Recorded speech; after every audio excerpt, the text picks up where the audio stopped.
Tonight we light the Hanukkah candles from left to right.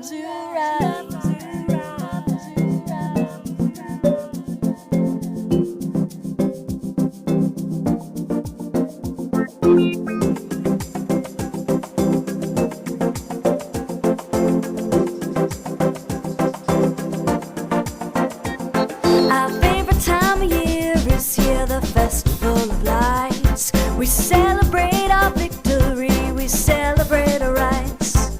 First you take a single candle and you start it with a spark. Then you pass it all around the world, bring light into the dark. Tonight we light the Hanukkah candles from left to right. Tonight we light the Hanukkah candles from left to right.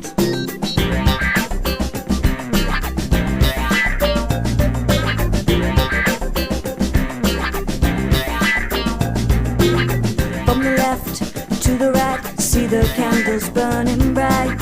From the east to the west, you just want to light the rest. All around the world, people gather on this day. A miracle has happened, so we light a candle and say, we light the Hanukkah candles from left to right.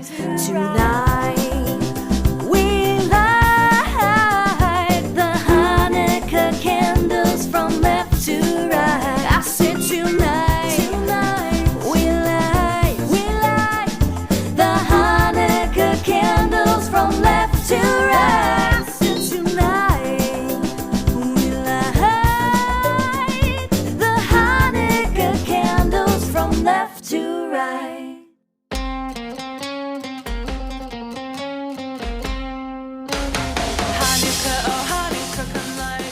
Hi, and welcome to the Hanukkah Erotica Book Club podcast. I'm Raizel, and I'm here with Malya, my stepsister and co-host. Hi, Mal.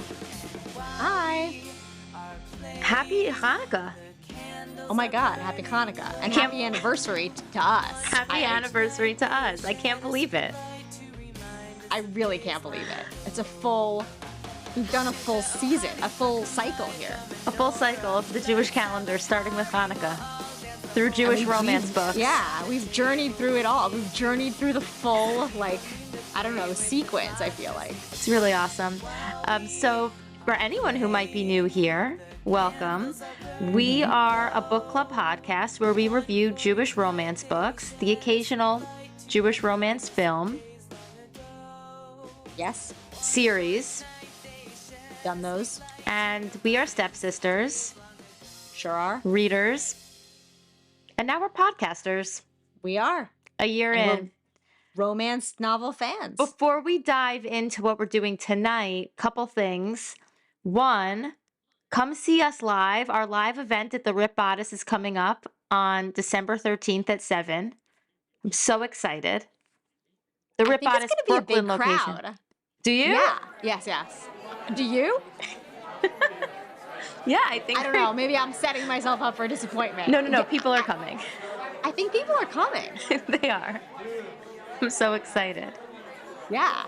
I can't wait. So listeners, for that night, we're reading 8 Kinky Nights by Zan West, if you're reading along. This podcast is a book club where you don't need to read along to be able to enjoy. But if you are reading along, we're reading 8 Kinky Nights.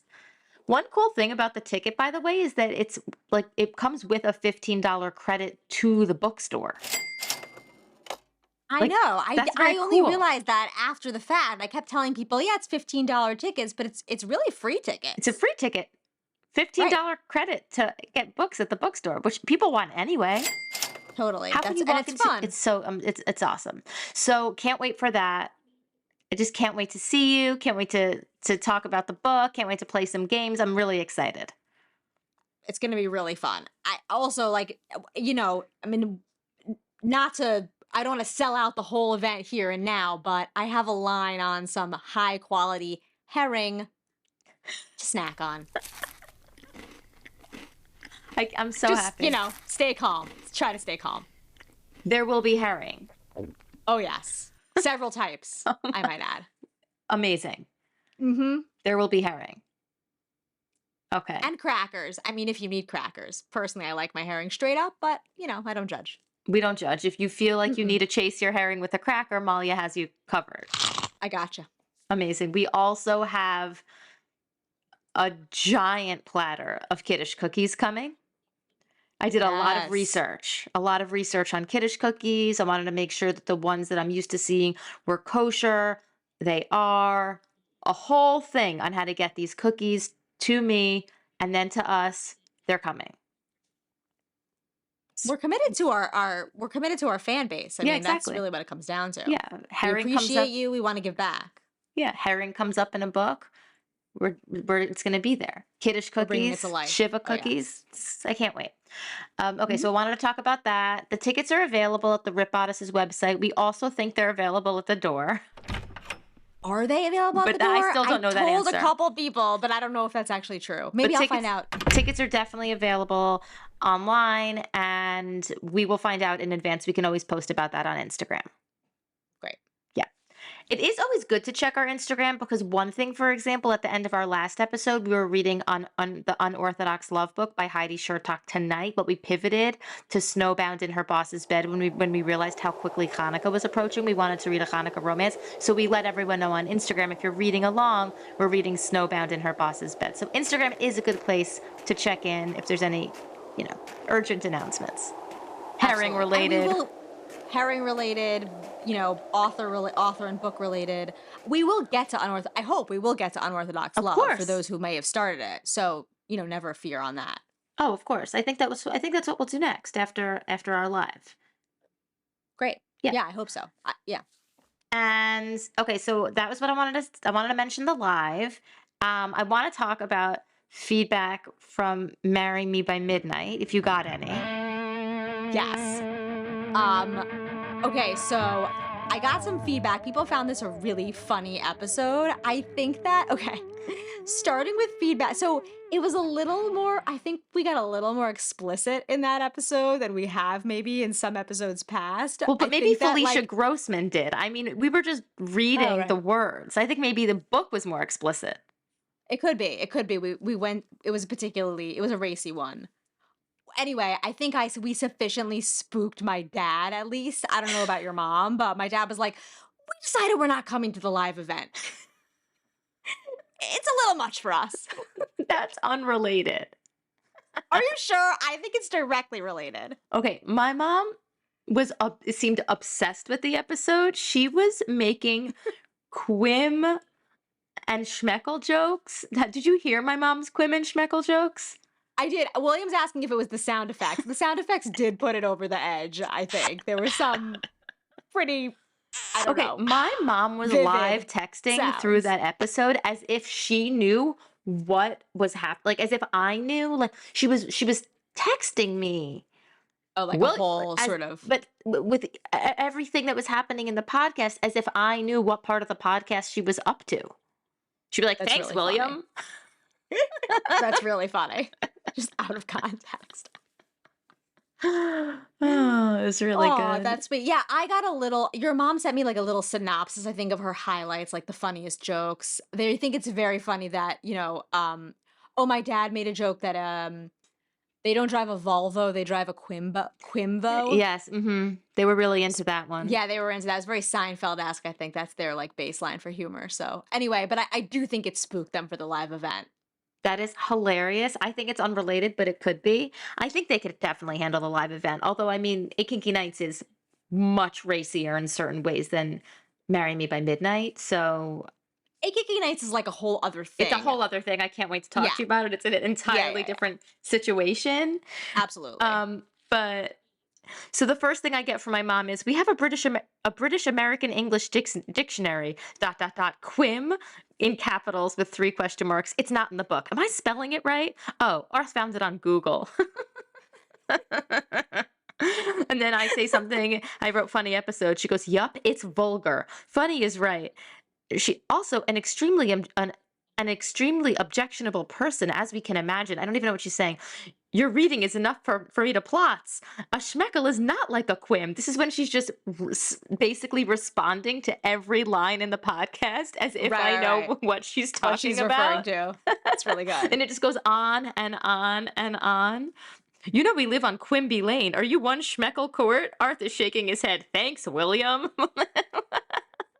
Wonder what thanks William was for the sound effects? The sound effects, maybe. Yeah. Okay, good. They appreciated those. They thought it was hilarious. So yeah, this was the episode was funny. It was really funny. Also, the next day, I just got a screenshot of the dictionary definition of quim from Jonathan. So Jonathan and my mom, unsurprisingly, both had the same idea. They're on the level. Really funny. That's really cute. Yeah, I loved that episode. It was really fun. It was a fun re-entry. My mom was like, "Do you think I'd like it? Should I read it?" I was like, "I don't really think so. I don't know. I'm gonna say no. I think no." But I'm like really glad you liked your the children episode. Talk about it. I think that's about it. I talking about the book made me love the book even more, and I just can't wait to keep reading her. So that was great. And then another big thing happened since our last episode which was that this great article was published in the Jewish Week. Such a sweet article, really fun. I love the graphic that they made of us, like amazing, with our microphones, like surrounded by piles of books. It's amazing. It's really fabulous. I know. Yeah, Lizzie. Also, your mom wrote to me, "Were you inundated by calls and responses about the article?" And I was like, not really. Yeah, me too. I got some nice social media likes. I would inundated. Inundated made it feel like I can't get through my day because the phone is like. She said, "Did you get in?" And she did same exact thing to me, and I just wrote back, "No." I wrote, "Ha, no."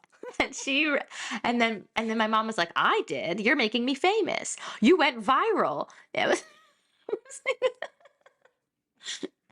I don't think viral counts as you, mommy, emailing it to 17 people. Also, how inundated could she have gotten? I think people might have like, replied to the email that she email sent. to someone and she gets responses. That's not inundated. That doesn't count. No, it doesn't. I don't think there was a singular email or communication that our parents received about the article. That wasn't like unprompted. Right. Right. But they're adorable. They love us. They're very proud. It's so nice. And the article really is very, very cute. And I thought it really got us and summed up kind of like where we've been and where we're going. Yeah, totally.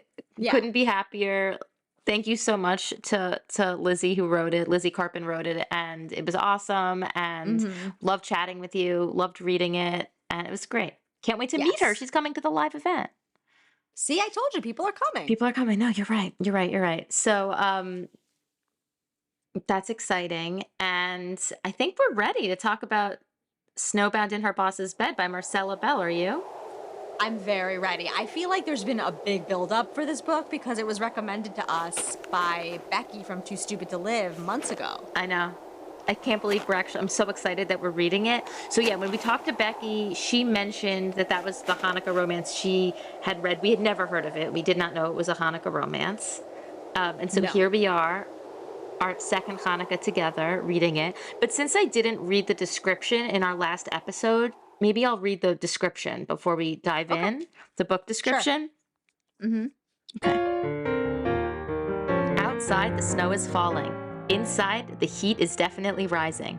On the first day of Hanukkah, new events director Miriam Howard is summoned to CEO Benjamin Silver's luxurious Aspen chalet. But while she's briefing him on plans for a dazzling gala, a blizzard leaves her stranded. All too soon, their chemistry becomes all too obvious. Yet no matter how surprised Miri is to see her own loneliness reflected in Benjamin's piercing blue eyes, she's determined to resist temptation, which means until the storm passes, they must battle their scandalous and ever-intensifying attraction. Okay. Right. Imagine I told you that 2 weeks ago, and now here we are reading it. I would have been excited to read it, and I'm glad I read it. Oh my God. So I don't even know where to start. I guess let's start at the beginning of the book. Okay. So I feel like, okay, first of all, I love the fact that this is like a romance set on the backdrop of like Jewish Jewish. communal, like Me too. professional philanthropy. Like, that's great. The idea that this book is about a Jewish nonprofit, like Yes. I have wanted to talk to you about this since the second I opened it up. Yes. To our listeners, Molly and I have both worked in multiple Jewish nonprofits. Sure have. Sure have. More than 3 each? I think that's right. Okay. Definitely right for me. Yeah. How many? I mean, I think I've worked at, Well, let's see. 1, 2, 4. I've worked at 4 Jewish nonprofits, including my current job. Right. I guess, I mean, my job now is a Jewish Exactly. nonprofit. It is. Yes. And William and I have actually also founded a Jewish nonprofit There you go. that we operate too. So we're surrounded by it. Founder right here. Founder, employee. I Yeah. have both sides. I'm Yep. both sides of this Yep. romance, Yep. basically. Yep. Yeah. So I think 4 or 5 for me too. Okay. And in addition to the ones that I've worked at, we've also volunteered at others. We volunteered. I had several internships. I guess at I was on the various board of one. ones. Oh yeah. Yeah. Right. Yeah. By being the co-chair of an event, I was on the board. Okay, so lots of experience here. So I agree with you. The idea that like the Jewish communal nonprofit world Would be like this sexy setting is very funny to me. it is so funny to me. And the thing is, like, I spoke a drop to Marcella Bell, and I'm happy to talk to her more. I Oh. didn't want to talk to her too much because we didn't record yet, and I sort of wanted to wait, but Mm-hmm. I don't think her intention was for this to be funny. Do you get the sense? Oh no. It seemed earnest. It was very earnest. Absolutely. but I found a lot of it to be very funny. I loved it. Yes. Not yes. funny in a way that I'm not mocking it. It's just that being a Jewish communal worker Yes. and experiencing this book, just it spoke to me and made me laugh out loud. Yes. I totally agree. And I think like I don't know, I never thought of Jewish communal I kind of always thought of Jewish communal life as a profoundly unsexy setting, to be perfectly honest with you. So Exactly. the idea that here there's like seems like there's affairs and like unstoppable attraction at every turn is just like very much not in keeping with my experience of Jewish communal life. So that's Also, just a funny yes, take. but also even the idea. So a couple things all off the bat made me laugh. In the description, it says that he's the CEO. In the book, it says he's the chair of the board. So I'm Right. thinking like he's the board president, right? Like he's the president of the board of this nonprofit based in LA. He's like the funder. He's the big funder. Miri Mhm. is the events coordinator. Yes. Now, we start off on a private jet. The book starts off, Miri's on a private jet. His compound, chalet, mansion is not the wrong word. It sounds like it's a campus. She's describing It's like it. beyond a mansion. Beyond a He's mansion. like one of the wealthiest men in the Top world. 6. Top. Which There you also, go. Top he's the 6. 6th richest man in the world. It's Right. so like fantastical. It's like almost fantasy. Do you know what I'm saying? Like it's so outrageous. Totally. Like to me, this is the first book that we've read in the whole year that's really, I felt like was almost taking like the tropes of like what I expected most romance novels to be like, but like overlaying them onto like Jewish community. Yes. Totally. Like, first of all, it is a Harlequin. This is our second Harlequin book. So I think like that might be Right. the feel of many Harlequins, but I Sure. completely agree with you. So yeah, he's her boss, but also I keep being like, wait, is he her boss? Because like he's acting like it, but I was just confused by him being the president of the board. Well, he has the power, I guess, because he's the funder. So, like, I did work at one Jewish communal job that I had, like the big funder for the projects that I worked on, who was not a staff person. He was not the CEO. He was a big donor in the Jewish Yes, community. lay leader. I would say his name, but I actually don't think I should because he's still, Right, I think totally. he's pretty well known. But anyway, it was And sort of so an are we. there you go. He's probably had more Jewish Week articles than we have. But anyway, this guy, it was sort of an like, I was interviewed by the person who was going to be my boss. I was interviewed by the CEO. They were like, "Listen, we both want to hire you, but this funder has to give the final approval I because see. you're overseeing his his sort of pet project." And they kind of intimated that they had already kind of offered the job unofficially to someone and then had her meet him, and he was like, no, he nixed her, and they had to kind of awkwardly rescind their offer. And so they were like, what wound up happening is they were like, instead of you meeting him, we're gonna basically hire you, and then he's gonna come to like the first event that you run and sort of give the final stamp of approval that like you're hired for good. So that's what happened.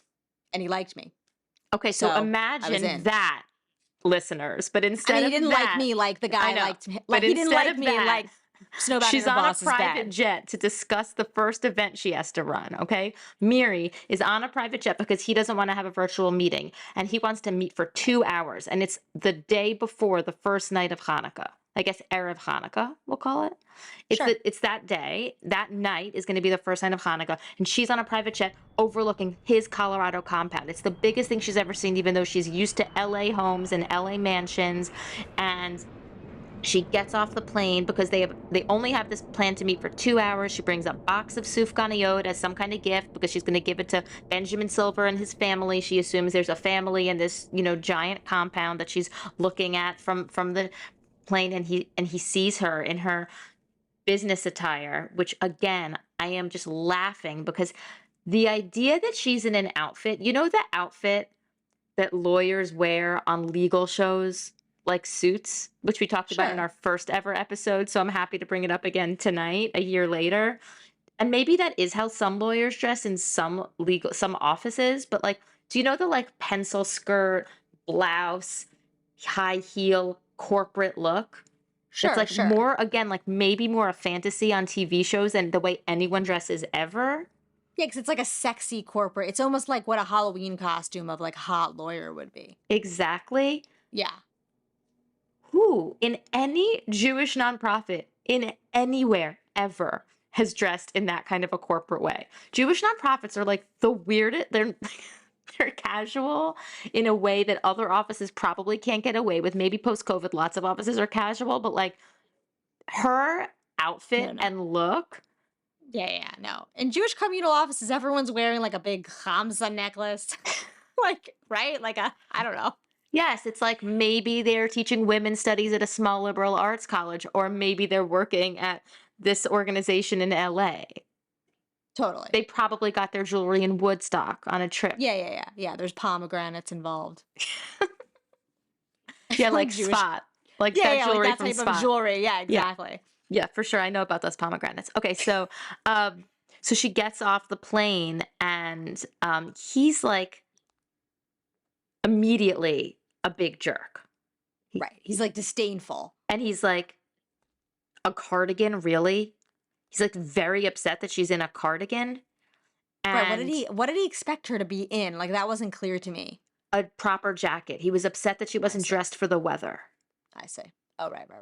And she's like, I'm here for a 2-hour meeting. And he kept being like, she does have a spine. I'm like, what? He was so not nice to her. And like and like enemies to lovers is a trope, like just like what you're saying. Like, Right. and I think boss and employee is a trope, right? Like Sure. this is and also billionaire romances. Like we've talked about this has come up before. Like this is your first billionaire romance. It is. But like these are all, but like when he was being so mean, the enemies to lovers trope is hard. It's like, that's a hard pill for me to swallow because it's like, I've dated so many different kinds of people, but like one common thread is like nice. Right. And we've know? seen other books where it's like they kind of go from being maybe like teasing each other or maybe like thinking that each, a little more like a playful, not literally like I have the power and you don't, and I'm gonna lord it over you. Like that's that's an intense dynamic. Right. Although it fades pretty quickly. Oh, it fades really fast. This book goes quickly. Yes, Um, yes. But also another thing that made me laugh out loud was even in budget business attire, she gave the impression of lushness. Shaking himself, he wrestled his mind back to the cardigan. He's so upset about the cardigan, but also budget business attire made me laugh because I was literally wearing like Old Navy pleated wide leg trousers as I was reading it. I was like, budget business attire? Like, that is amazing. I love it. That should be my Instagram handle. It merely made me laugh. Oh, sure. And me too. And I actually have a memory when I had like an earlier Jewish communal. I mean, I still wear budget business attire, but like one of my earlier Jewish communal jobs, another like the wife of a really big funder. I was at some like dinner event that I had planned, and she said, "Oh, I love your skirt. Where's it from?" And I said, "Target." Lomans. Because it was from Target. Yeah, exactly. I don't think she was expecting that. I don't think she knew Right. Target had clothes. Right. But right. So It's probably there's so that. cute. Yeah. It was a cute skirt, actually. But the thing also that was very funny about that first scene to me is he seems like inordinately impressed with her gala planning. Oh, I can't wait to talk about the gala planning. Okay. I'm there. I'm ready. Okay. So her whole thing is that she has to plan a big gala, and also because the organization is reeling from another affair that just happened. So like they have to put the pieces back together. I know what you Right. mean. like- Everyone's horrified that like the CEO and the old events coordinator were having an affair, and it like the scandal like rocked the organization, which like also seemed kind of like, really? Like, did anyone really? I know. Who cares? Like, I don't know. But her whole thing is that she has to plan this gala, and it's going to Like get the best gala ever. the best gala Yeah, ever. But she exactly. also only has a month to do it. Right. Okay, and then I'm thinking about our annual gala each year at the organization I work, and it's like there's a full benefits committee. Sure. There's the events person who works for us, but then the committee is all these lay leaders and volunteers. Then you have like the venue, the caterer, the development person. Like there's a million people involved in this. Not one random person. Like when she goes into the menu, you can't just say that without talking to the caterer. I need to read. I need to read about it. I think the point is like whatever he says goes. Like he's above the rules. Right. But go ahead. Well. So okay. So he seems very impressed by her ideas. You're right. And But like impressed by what? Her ideas are like, let's have it at a nice venue, and the theme should be the secret garden. I don't know. Like, is that some genius theme? Like, he was like, wow. I mean, also he's the sixth richest man in the world. Like, and you learn later on like he's self-made. So hasn't he encountered like many very impressive people who have like genius ideas that like change the world? Like, why is he so impressed that she thought of like a benefit theme and booked a venue? yeah, I don't know. I think he's just he's bowled over by her and her above average height. He likes her. She's lush even in her budget business attire. Right. She's lush and he loves her. She's like a She's- statuesque. Absolutely. He's very attracted to her. right. That's And apparent. he likes her ideas, but really he loves her. Okay, but then she really disappoints him with her initial idea for the menu. Right. I mean, he was excited about her, but then like temporarily let down. See, he's excellent. Now for food. Given the time frame, it seemed best to go with tried and true for the menu, sticking with the chef's most popular option of a 3-course meal with seafood, red meat, and vegetarian options, fruit and chocolate dessert selections, and a very open bar. If you agree, it's a simple matter of letting the chef know. Stopping her, Benjamin held up a hand. What are the options? He asked. Salmon, filet mignon, and vegetable risotto, she answered, eyebrows drawing together as she looked from her screen to him. Benjamin shook his head. No, absolutely not. Your concept thus far has been interesting and fresh. I expected better from the menu. The donors will too. Okay. Moving on, then she comes up with this idea because he says something like, that idea is lazy and below your standard. That idea is lazy and below your standards. The words rang in Miri's head, stunning in their blunt censure, even if they were true. How dare he say so? What did he know of her standards?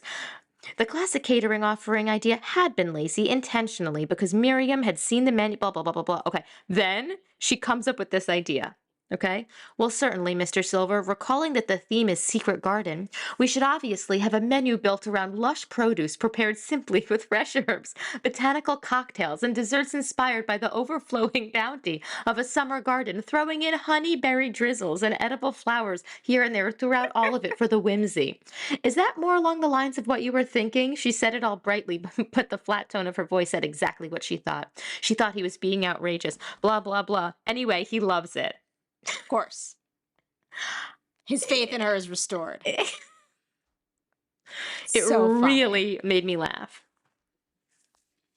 Also, would someone like that be involved in picking a menu for a dinner? Doesn't even seem like that would like, cross It's their hard. The thing is, path. it's hard for me to know because when I think about the way that the lay leaders and volunteers and the board president and the benefit chair and the honorees where I work are involved, they're intimately involved with these things, and they are okay.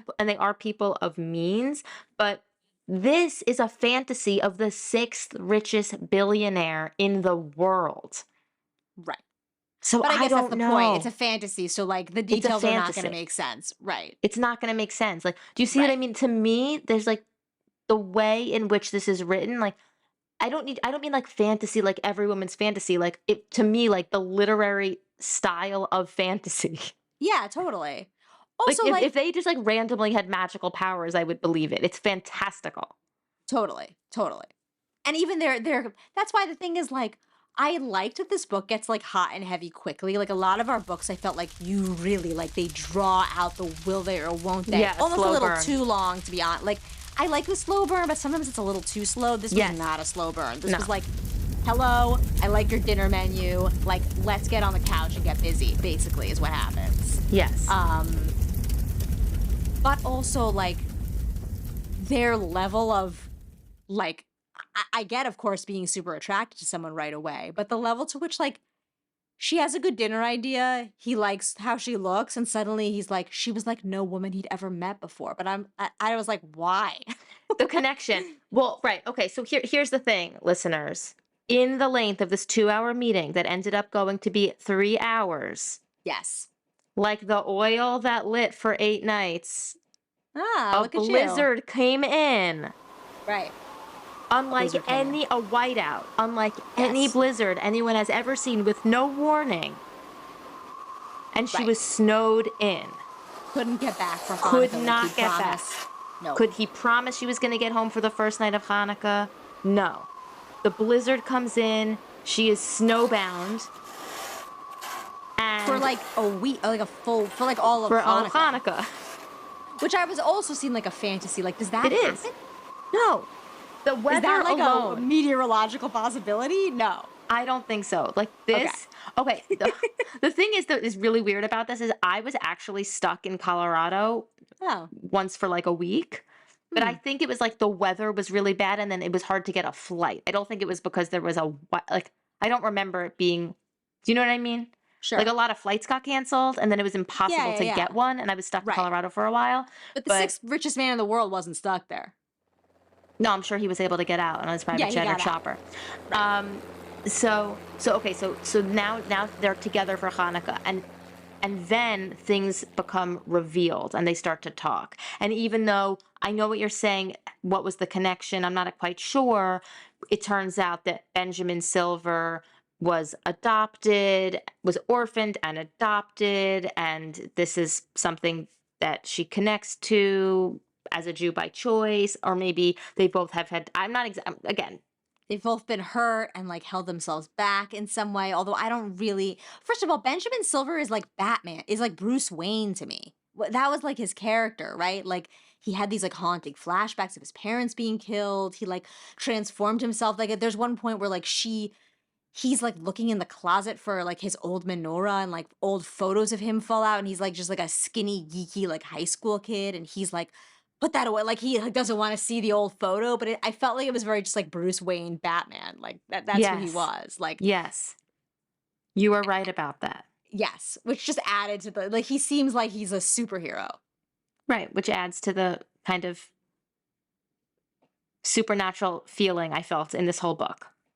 I was actually kind of hoping that there would be a twist at the end and that he had like faked the whole whiteout with like some kind of elaborate snow machine Ooh. so that he could like keep her there with him. But no, it was just a legitimate Yeah, but it was just their own unrealistic Hanukkah weather miracle. event. Right. So, okay, so also this weather rolls in. She has nothing with her but this box of donuts because she thought she was coming for a 2-hour meeting. All she Right. has is the budget business attire she was wearing. And at one point, I actually think this is funny. I like when authors do this. She's like, don't you have some kind of closet filled with tons of clothing like they do in the Hallmark movies? And I do like when like a book takes itself out and then like comments on another thing that References happens that. in Yeah, romance. I like that too. It's cute. Yeah. And he was sort of like, I do have that in my LA home actually, in every size, but I don't have that here. I only in my spa there's like lots of robes. So for like part of it, she's just wearing a tiny robe. But then it Right. turns out there is a wardrobe. Right. He like hadn't realized it. He but then didn't know right. because his staff just kind of put it together. Right. And she goes into this amazing room, a walk-in closet filled with every size and everything. And she ends up wearing like a cream cashmere sweater with a black, I was picturing like, I think she said a black velvet legging maybe, and a cream cashmere sweater. I don't know, some kind of like perfect wintry, roaring fire, amazing outfit. I want it. Totally. And she, is going through this whole wardrobe and yeah, the room, the house, it has everything. She, the assistant brings her to her. She has her own wing. It's exactly what you would picture. Totally. Except also that this compound, this house, this chalet, whatever it is, it's a giant kind of like log cabin. Like the pillars in the front are like tree trunks. So I want to make sure no one's picturing like a modern home. This is like outside of Aspen log cabin mansion. Right. Like rustic. Yeah. Not actually rustic, but like rustic Exactly. imitation. Exactly. But fancy. I've spent a ton of time in Colorado, and I just want to say, like, him being so angry about her not being dressed for the weather, like, the whole thing about Colorado is that it's sunny, like, over 300 days out of the year. So even sometimes when it's freezing, it's very sunny with blue skies. So you kind of, like, can go out in a t-shirt even in the winter. So, like, I actually think Benjamin Silver overreacted about the cardigan, and also you should never be so rude to people. But it's nice and it's kind of warm because the sun is so strong. Although it wasn't a sunny day there, the blizzard was about to roll in. So, But right, she was just going from the airplane to his house, and then she thawed back on the airplane 2 hours later to LA. So I think I know. I think In her choice November. made sense. Yeah, I Right. get it. I get it, Mary. Anyway, so it's Hanukkah. They're talking a little bit about Hanukkah memories. Sufganiyot. They don't light the first night. They don't light the candles. They kiss. Right. They kiss. And I think they more than kiss. The first. Yeah, that's what I'm saying. I think they go like pretty much hot and heavy. I don't think they have sex, but there's They like do later. I think they kiss on night one. Oh, you think it was more? I think there was like some some like I don't know, heavy petting, should I say? Yes. Should Okay, I so say. they have a hot night, but then they both immediately are filled with regret because she does not want to lose her job. He doesn't. They're really upset about it. They're very attracted to each other, but then like have deep regret. His assistant brings her to her room, and they can't stop They can't thinking have about another each other. scandal. There just was a big sex scandal in this Exactly. foundation or whatever. What are they thinking? Right, totally. They can't put it all at risk. Exactly. So they What is it all? Again, it's not so clear, but yes. That's the conceit. right. But then the next morning they wake up and he's made her his team has prepared a giant meal. It's also Yes. very elaborately described, and that feels to me like something straight out of like a Downton Abbey, Bridgerton. Like even though it's like current day, again a fantasy. Like I just Totally. think Like there's like this beautiful omelets made, even though it's just the two of them. And goat like cheese they and basil, goat cheese and It basil sounded really omelets. good. For some reason, the omelet stuck with me. Yes, the goat cheese and basil omelet. Me too. Yum. Yeah, I'm gonna make that. That sounds good. Yes, there's anything you could ask for. The massive continental breakfast Yes. For two. for two. Right.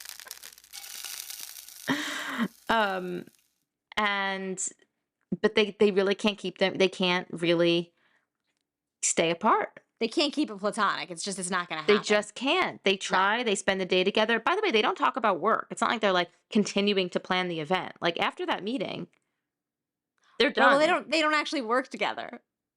Right. But like they don't talk about the gala ever again. Right. Like they're stuck together, but they're just spending time.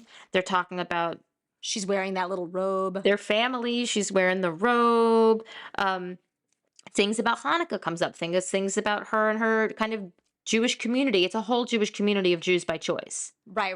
And she's really bonded with them, like they're her family basically when it comes to Jewish holidays. And it comes out that her birth family are like Christian, like the dad's a pastor, like Right. they're Religious. right. They're religious Christians. Right. So it was like a big deal for her to choose to be a Jew. Right. So they kind of talk about that. They Mhm. talk a little bit about anti-Semitism. Like there's definitely like things that come up. One thing that's interesting is when you type the book into Amazon, it says like a Christmas holiday romance, but like it's not. It is fully a Hanukkah romance. Yeah, I don't know if that's Christmas like doesn't come up at all. I don't know if it's like a keyword thing or if it was an error. I'm not really sure. Interesting. I don't know if Right. it's an error or for search purposes. Interesting. But if I was I looking wonder. for a Christmas book and got a whole book about Sufganiyot and menorahs and No, like this would people's be a Jewish disappointment. trauma, There's like, no no. Christmas anything, right? Also like the Especially- Jewish nonprofit part of it. Right. And then there's a whole scene also, there's a scene where they cook together. Oh, because basically what they can't keep their hands off each other, and so they just decide, okay, for the duration of this storm, we're just gonna like pretend the rest of the world doesn't exist and just like be together, but we know that we're just We know gonna this go can't back continue. to Mhm. right. This is like for this moment in time, basically. Mm-hmm. And then part of that is they like bring out because it comes out that he's adopted. Right. Like and then his adoptive parents died tragically in a boating accident. Mm-hmm. And which again, just I don't know, to me led to like more of that Batman vibe of like him reliving like the boating. I don't know. And the Or like Disney hero. totally. Yeah. And so he like digs out some of his mother's like old Hanukkah recipes and they make them together. And it's like this very significant thing to him where he's like, you know, the past that he's locked away to like keep himself, you know, from getting too emotional. He's like with her, he can like unleash it and embrace it and whatever. So they like make a brisket together. They make latkes. Yeah. Which like, I don't know, did you have like brisket on Hanukkah? No, because like for me, it was like a dairy. I think for a lot of people, It's dairy. latkes because it's a dairy night because it's like sour cream with your latkes and then Right. not a brisket. Also, Although, like to I'm be thinking honest, like the like a brisket, slice you have of- to put a brisket in for the brisket goes in all day. Right. I was confused about the like as if you're like whipping up a brisket. Right. Can't whip up a brisket. Although, to be honest, like a slice of brisket on top of a latke sounds great to me. Delicious. Although I've never would like considered that combo. Yeah, I would like latkes on the side of a meal that was a meat meal. Yeah. Mhm. So I like what they did there. I'm sure that I believe that that's happened. Sure. I accept Yeah. that. Yeah. That's not the least believable element of the story. No, that was more believable. But the whipping up of the brisket was fantastical to me Totally. Yes. because that takes a while. Right. Do you remember when you asked my mom for her brisket recipe? Of course. And she was like, well, first of all, you need a first cut brisket. Right. And you were like, you don't. You really don't. And I was like, I don't know. I maybe you do. She says you do. You were like, no, she's just fancy pants. Her meat's really good. It's so good. It's the best brisket in the entire world. It's really up there. It's so good. It melts in your mouth. It's everything Maybe you it's because want. it's a first cut. I don't know. I'm sure she'll She say says it is. Whatever. Who am I? Yes. To be honest with you, I've never made. I've made some briskets that are okay, but I don't feel I've ever made a top level brisket ever. I've never made one as good as my mom's. Right. That's what I'm saying. So I guess she's right. It's the top. It's the first cut. It must be. Yeah. I always want. It's an achievement I'd like to continue to work on. Yeah, I'm but glad don't try to whip it up. It needs a really long time. Slow and low, baby. Slow and low. I know. No, Slow I and know. low. Wait.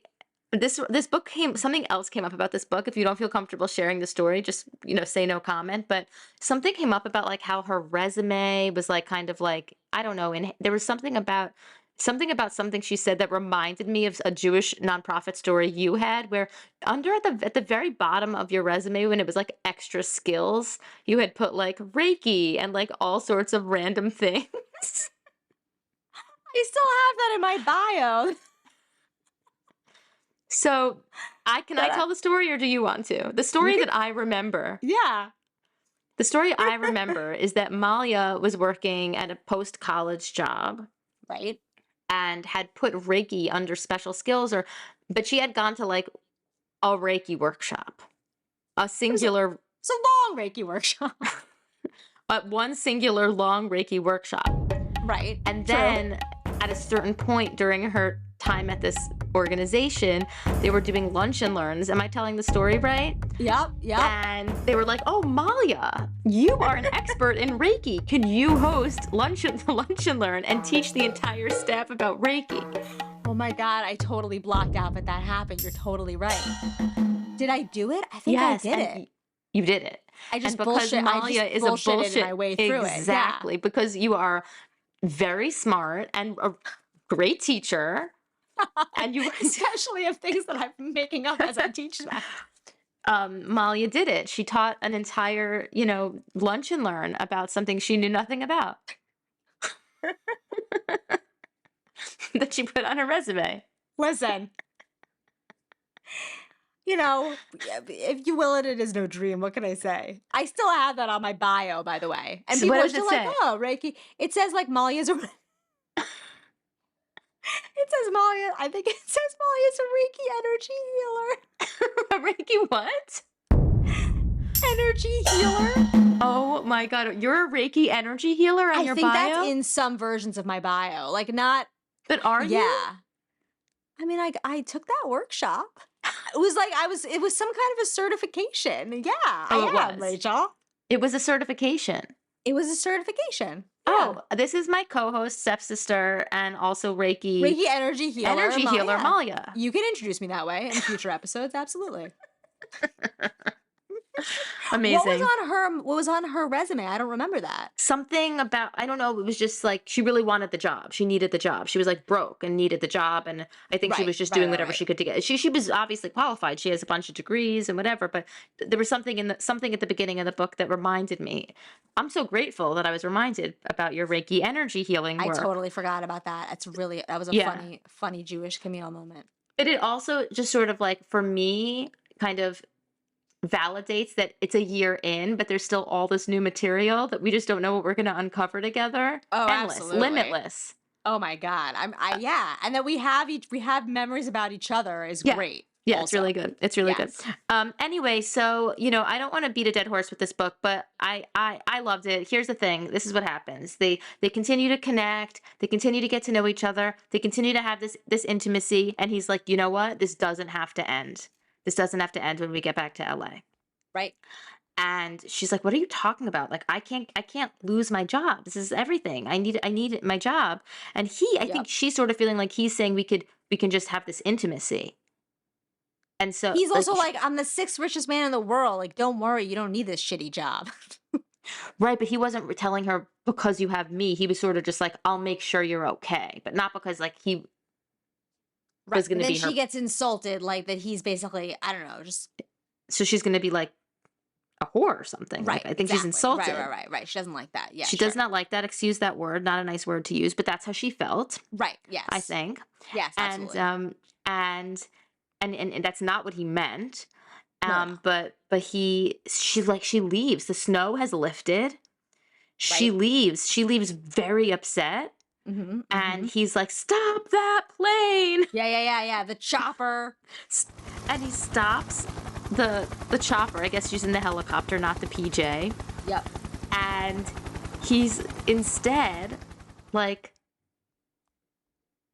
marry me. And she's like, yes, absolutely yes. Right. And they get married immediately after. Of course. And a month later, she's pregnant. And in the epilogue, she's pregnant. The gala was an huge success. Oh yeah. It was like raised the most money like of all time, anything ever. It must have been the botanical cocktails for sure. Absolutely. The lush, the honey drizzle. The Put it honey over the top. drizzle, the honey Come on. Um, And it's cute because the epilogue is them back in Aspen for their 1-year anniversary of meeting, just like we're here, Rachel, our 1-year anniversary of this podcast. oh, so beautiful, gorgeous. Mm-hmm. Yeah, I'm seeing the whole part of the book now where what, Benjamin? Am I wrong? Did I get the wrong impression here? Are you asking me to be that kind of woman you could share your traditions and start a family with? Do you want me enough to commit more than sleeping together? Are you willing to risk loving me? But in a lot of books that would be like they separate, they part ways, like it takes time, to get through that. But not here. He says get off the plane and that's it. It happens real fast. No. He didn't become the 6th richest man in the world being all wishy-washy. Like he knows how to make snap decisions when he needs to. Yeah. I love you, Mary, marry me. It was so cold outside he could see his breath, could literally witness the command hanging in the air. And then she nodded, and then she said, yes, yes, absolutely yes, and ran to him, leaping into his arms. Amazing. I think, no, you're right. They're back. They're back in Colorado for their 1-year anniversary. We're here today. The thing is, the reason why I love this book for many reasons, obviously, first of all, the Jewish communal thing. I mean, epic. Totally. It's great. A Jewish benefit, a gala, Right. Just all of it. An events coordinator as the heroine. I mean, it's amazing. Amazing. Totally. I also like that, like this kind of like trashy Harlequin, like fantastical trashy Harlequin was Right. Jewish. It was very Jewish. Yeah. And it had a Jew by choice, a Jew of color. He's talking about being Ashkenaz. Like it really got into some real stuff. It did. I loved celebrating Hanukkah with it. You know what? It's also a really quick read. I read it in one sitting. I could not put it down. Yeah. Like I said, you don't have to, it doesn't keep you waiting. Like it just delivers. It does. So if you're looking for a Hanukkah romance, maybe 8. This could be one of your 8. Absolutely. Should be. It really should be. So Marcella, I can't wait to read more of what you've read. Thank you for sharing this book with us. Yeah. Does she have other Jewish romances? There's definitely other books. I don't know if about the representation in the others, but she's definitely written some others, and I'll have to find out. I'll let you know. All right. I'll let you know. We recommend it. Are we doing on Unorthodox Love next? I'd like to. Yeah, okay. So next up, oh wait, well sorry, there's one thing about this book I really wanted to share. Yeah. There's reviews on Amazon. Sure. Okay, but this is one of the reviews on Amazon, and I'm confused if it's about this book or just books in general, okay? Okay. The subject is books. This is the first review on this book on Amazon. Okay. Okay, the subject is books, and it's like, ordered a bunch of these for a gift. They were great and for a great price. Thank you. Is this Amazon user talking about this book? Or just books? Or books? And how did the review end up on Snowbound in her boss's bed? Why would you review books? I don't know. It's like, so this is a good gift. Like, ordered a bunch of these. I guess it's a good gift. I can't imagine this being like my go-to. Like, I have a stack of these in the closet, and I'm just like, Snowbound in her boss's bed for you. No. I think we have a couple people. I could definitely gift this to at least 5. Okay. Yeah. Well, there you go. So could this I can't imagine that it's about books generally. Literally books. Ordered a bunch of these for a gift. They were great and for a great price. Thank you. For a great price. Was it like a bulk discount? How many I don't did know. they It order? really, that review, it's like, hilarious. I want to actually add one. I'm going to add a review to this. Oh, good. Okay, interesting, because this person thought that the heat factor was a little bit different than what you thought. Heat factor, not even a kiss in the first third. But that's not true. Yeah. Wrong, reviewer. Yeah, that person, I honestly feel like can't be trusted because they DNF'd this one, which means did not finish. It's like, if you're going to DNF a book, I don't need your review. Right, exactly. You lost didn't your right to finish it. review. Yeah, exactly. You didn't finish it. You No don't know. kiss in the first This third. was It's not magic. true. Also, now I feel like I have a little bit of a leg to stand on in terms of romance novels. Like, if you want some, like, getting to the physical stuff quick, this book does it more than most that we've read. So I don't know More what than that most person's that we've talking read, about. but the thing is, in the Harlequin world and in the like smutty, trashy book world, I see, sometimes it's I like see. page 1. It's like, I see, I hi, see. I'm Miri, and then they're Right, just right, like, right, right. there's We're like on the couch. Yeah, graphic, yeah. graphic, like, you know. Um, Okay. Okay, Okay. I think I'm going to write a review actually, though, because you know what? Marcella needs more reviews on this. This books one, even though I think it's funny, is actually getting in the way. Also, another review I had to read to you was so funny to me on Goodreads, because it was like, there's a lot of vocabulary in here. If you want to like read words you don't know the definition to, definitely read this book. But if you don't feel like that, do not read this book. Do you feel like this was particularly wordy? Not at all. What Like, vocabulary? what were they talking about?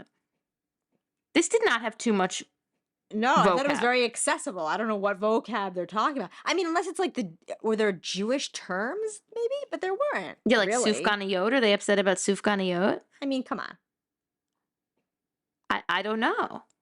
I don't. I. Again, I don't know what the baseline is there. Disembarked the helicopter. Disembarked. I'm just just flipping through here. Yeah, No, I know. I see. I frankly, I don't see that one. No, I don't either. And they were incredulous Disdain? was a big one.